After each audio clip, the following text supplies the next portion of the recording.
केवल द्वादशी तिथि को, कोई सी भी द्वादशी हो, अब बहुत क्लेश मचा होता है, चाहे सास बहू का हो, भाई भाई का हो, रिश्तेदारों का हो, आपस में एक दूसरे का कहीं मान नहीं सम्मान नहीं, जरा जरा सी बात में अगर क्लेश हो रहा है, कुछ ना करिए, एक बेलपत्र लीजिए और बेलपत्र को लेकर उसमें चंदन लगाकर और अपना नाम और गोत्र बोलकर, अपने परिवार का गोत्र बोलकर, जहां से पानी नीचे गिरता है उस जलाधारी में की हंडी को डाल दीजिए। केवल द्वादशी तिथि को, कोई सी भी द्वादशी हो, अपने आप घर में शांति हो जाती। कुछ कहने की जरूरत नहीं पड़ेगी, ना बहू से ना सास से, बहुत प्रेम। केवल 3 द्वादशी आपको करना है, केवल 3 द्वादशी, अपने आप अंतर है। हम कब तक के बहू से कि तू बेटा ऐसा कर, बेटा ऐसा, कुछ मत बोलो, वो भी प्रेम करेगी और आप भी प्रेम करोगे। और केवल एक को प्रेम नहीं चाहिए कि आप कहो कि मैं बहू के लिए कर रही हूँ, बहू के मैं सास के लिए, हमें उसका प्रेम नहीं चाहिए, आप तो पूरे परिवार के लिए करो कि आपस में सबका प्रेम बने। द्वादशी के दिन चावल क्यों खाओ? क्योंकि द्वादशी के दिन जब हम चावल का पहला गासा खाएंगे, चावल का गासा जैसे हमारे मुंह में जाएगा तो जितने जीव उस चावल में रहेंगे उसको हमारी एक दिन पहले की एकादशी का पुण्य मिल जाएगा और वो जीवों का फिर जन्म नहीं होता, वो मोक्ष पा जाते हैं। उनकी फिर कोई जन्म 84 लाख योनियों में उनका कोई जन्म का क्रम नहीं रहेगा। भगवान शिव के प्रयास, जिन जिनको थायराइड की प्रॉब्लम हो जाती है ना, थायराइड की बीमारी हो जाती है, उसको भी कुछ नहीं करना चाहिए। जहां पर शंकर भगवान की छोटी लड़की अशोक सुंदरी, आपको भी स्थान बताया था कथा के शुरू में, अशोक सुंदरी की जगह पर शहद से ओम अंकित कर दीजिए। कैसे करना है? मात्र शहद से ओम अंकित कर कर भगवान शंकर के ऊपर जल चढ़ा दीजिए, नीचे एक पात्र लगा लीजिए, उसी पात्र में शहद और उस जल को, अभिषेक का जो पानी है, जल है, उसको झेल लीजिए। उस पात्र को लेकर केवल द्वादशी तिथि के दिन दोपहर में 12 बजे उस पानी को पीना चालू कर दीजिए। 2-3 द्वादशी तिथि करिए, थायराइड की बीमारी में आराम लग जाएगा, बिल्कुल कहीं जाने की जरूरत नहीं। अशोक सुंदरी की जगह पर शहद का ओम अंकित कर देने पर भगवान शिव का स्मरण करना। एक कटोरी में पंचामृत बनाकर ले जाते हैं, दूध, दही, शहद, घी, शक्कर, ये सब मिलाकर यदि आप लेकर जाते हैं और ले जाकर भगवान शंकर के सामने समर्पित करते हैं, एक बेलपत्री अशोक सुंदरी, अभी तक आपने जो बेलपत्री चढ़ाई है अशोक सुंदरी के ऊपर, डंडी का मुख जहां से पानी बहता है उस ओर रखा जाता है।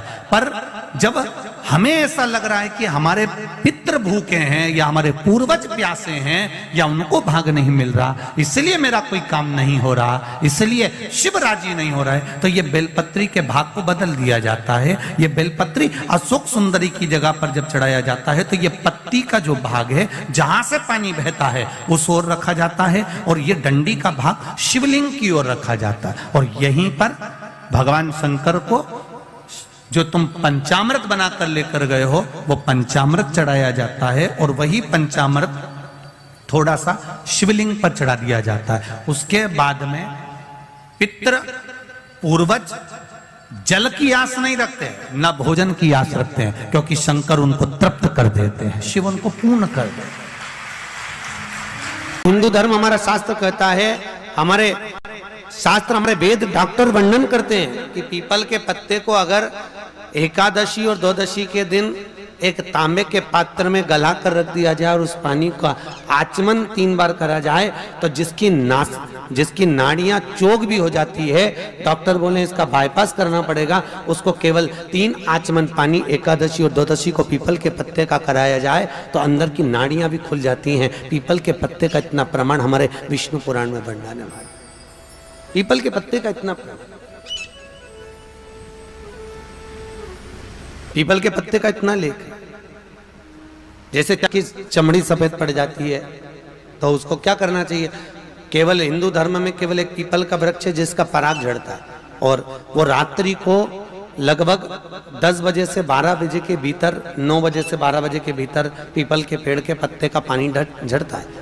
उसके नीचे एक थाली रख देना चाहिए और उस थाली में पीपल के पेड़ के नीचे रख दो और उसका पराग जब झड़ जाए वो पानी को बाल्टी में धो लो और धोने के बाद थाली को उस पानी से 15 दिन, 8 दिन, 20 दिन स्नान करिए, धीरे धीरे चर्म रोग समाप्त हो जाता है। सफेद जो चमड़ी पड़ी वो वापस अपने रंग में आना चालू हो जाती है। पत्र लीजिए, तो ये 2 पत्ती के बीच में जो जगह होती है इस बीच वाली जगह पर पीला चंदन पूरे तरह से उसका लेपन कर लीजिए। हफ्ते में एक बार आप करोगे, आपको दूसरे हफ्ते में मालूम पड़ जाएगा कि आपके अंदर की गलत सोच समाप्त हुई कि नहीं। किसी भी शिवालय में अगर शंकर के मंदिर नहीं जा सकते हो तो अपने घर में जो शिवलिंग हो वहां समर्पित कर दो, तुम्हारी मर्जी पड़े जैसी चढ़ा दो, बस शंकर के शिवलिंग पर चढ़ा। मंदिर में हो तो नंदी के पीछे, और घर में हो तो किसी भी स्थान पर सुख आसन लगाकर, मतलब आराम से बैठकर, और अपनी सीधी साइड की नासिका को बंद करना है और उल्टी नासिका से श्वास लेना। 1 से 1.5 मिनट तक श्वास लेना प्रारंभ करो। उस समय पर अगर तुम्हारी चंद्र नाड़ी प्रबल हो जाए तो उसकी बुद्धि में से गलत विचार समाप्त हो जाए।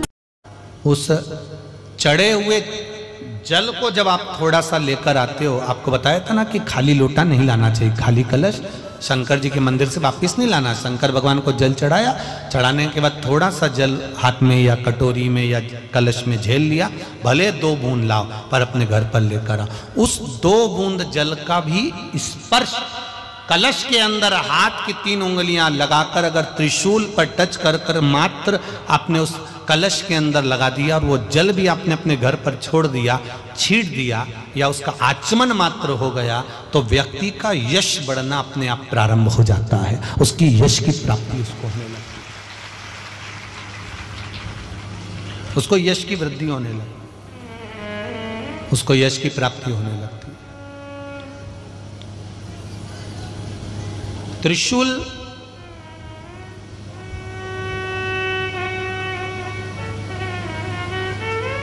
का दान, त्रिशूल का स्पर्श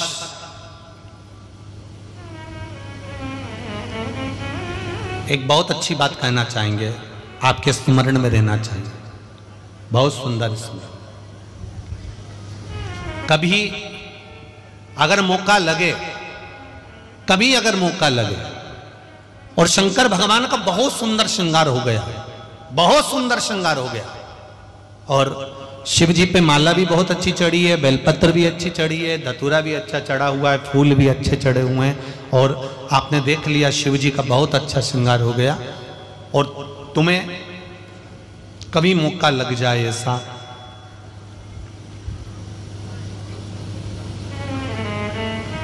और तुम्हारे पास में एक अच्छी सुंदर सी माला हो पुष्प की,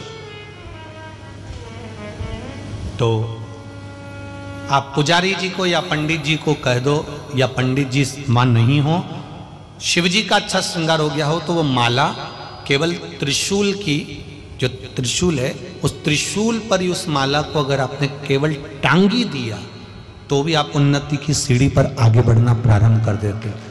पर किस समय पर? जब भगवान का पूर्ण श्रृंगार हुआ, पूर्ण श्रृंगार शिव जी का हो गया और माला तुम्हारे हाथ में है, और तुमने देखा भगवान का श्रृंगार हो गया। अब शिव जी पे अगर माला चढ़ाऊंगा और श्रृंगार गिर जाएगा तो उस माला को आप अपने यश प्राप्ति के लिए, अपने आनंद के लिए, अपनी उन्नति के लिए आप उसको त्रिशूल पर चढ़ा सकते। कभी दुख की घड़ी चल रही है, कभी समस्या चल रही है, तकलीफ चल रही है, रोग चल रहा है, बीमारी चल रही है, कष्ट बहुत है, तो उसके दरवाजे पर जाकर इस माथे को थोड़ा सा झुका लो। कभी कभी अगर तुमको लगे कि मेरे जीवन में बहुत बीमारियों ने मुझे घेर रखा है, तो प्रयास करा करो कि बेलपत्र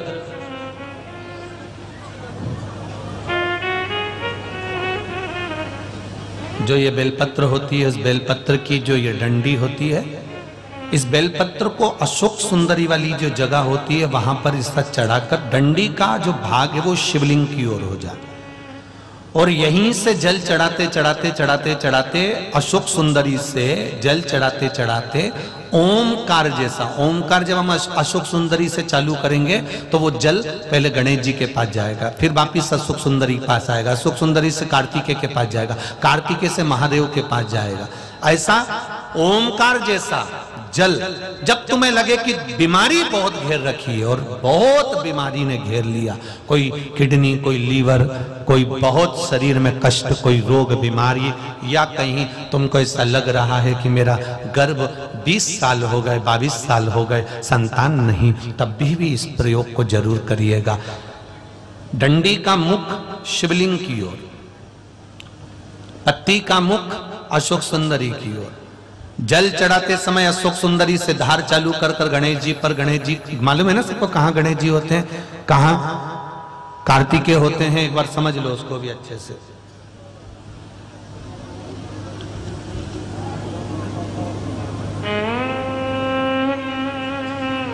ये नीचे का गोल भाग, ये जल जाने का स्थान, ये शिवलिंग। बीच में जो मोटी सी लाइन होती है वो अशोक सुंदरी का स्थान है। शंकर जी के राइट में जहां से पानी नीचे गिरता है उसके कोने पर गणेश जी का स्थान, इधर कार्तिकेय का स्थान। ये शिवलिंग, ये जो गोल भाग है ये माता पार्वती जी का हस्त कमल है। ऊपर से जो बूंद बूंद जल कलश में से गिरता है वो शंकर भगवान की 5 लड़कियां, जया, विषहरा, शामरीवारी, दौतली और देव, ये शिव जी की 5 लड़कियां ऊपर से जल की बूंद गिराती हैं। हम जब भी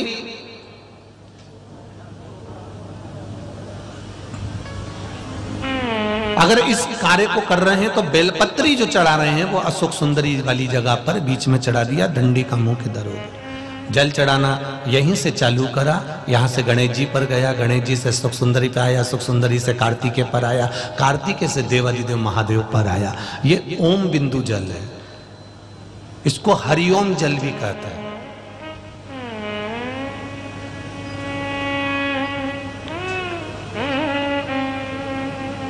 उज्जैन महाकाल में भगवान शंकर को सुबेरे सुबेरे सबसे पहला जो जल चढ़ता है वो हरिओम जल चढ़ता है।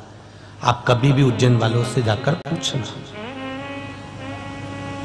भस्म रमैया मंडल से पूछना या उज्जैन के किसी एक व्यक्ति से पूछना या वहां के पंडा जी से पूछना कि हरिओम जल कब चढ़ता है, तो वो कहेंगे सबसे पहला जल सुबह का हरिओम जल चढ़ता है। इसको हरिओम जल भी कहते हैं।